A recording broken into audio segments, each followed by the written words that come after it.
I had a very veteran team for Chicago when he came in, and he just beat these guys up. I mean, You coach both Irving and Jordan. What's the biggest difference between the two of them? Well, I only had Michael for 1 year. The difference is, in my opinion, Doc was easier to coach than Michael, and I love Michael. I love both of them. I would say the difference is the competitive spirit with Michael is on belief. But it's the most enjoyable 3 years I had in basketball was coaching Dr. J. So it's a hard call. But Michael was really tough on his teammates. Doc just was different to get along with everybody.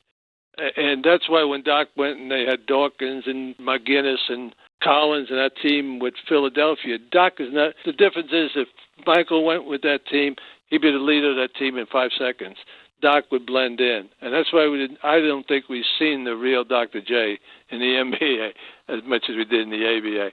But they're two great players. I love both of them. I play golf with both of them. Tell them the story about Irving when he had the bad couple games and he went to practice. That's a good story. Tell them that story. Go ahead. This you couldn't do with Michael. Now, when we have a couple of bad games, we won a lot of games in the ABA with Doc. But then now you lose a couple. So I get to practice the next day after we get beat again, maybe two games in a row. And I said, Doc, I'm going to get on your ass in practice today.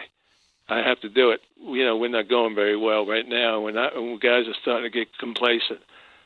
And I said, I'm going to get on your ass because I know if I get on his back, everybody else is going to pop up and say, uh-oh, we're ready to go again.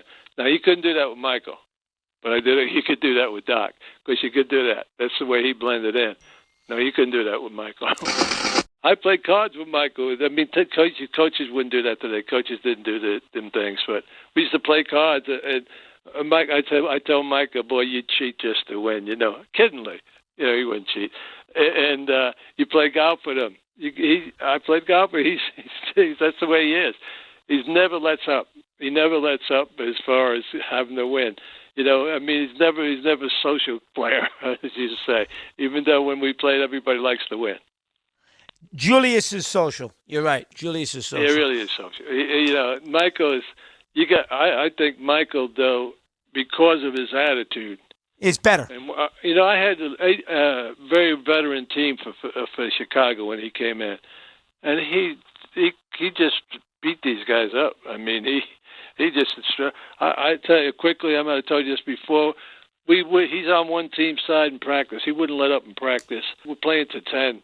We're playing 10 each side, and it's about 7-1. I said, Michael, change your jersey. He took the jersey off and beat the team. Then he had 6 points up. And he was steaming at me for that. He didn't yell at me, but I know he was steaming with it. He wants to win. He wouldn't let up. Wow. The guy's incredible that way. He wouldn't let up. But that's what made him great. That's what made him. He's so successful in business, everything. You got to give him an awful lot, even though Doc is like that too, but in a different fashion. Street Science, you're on.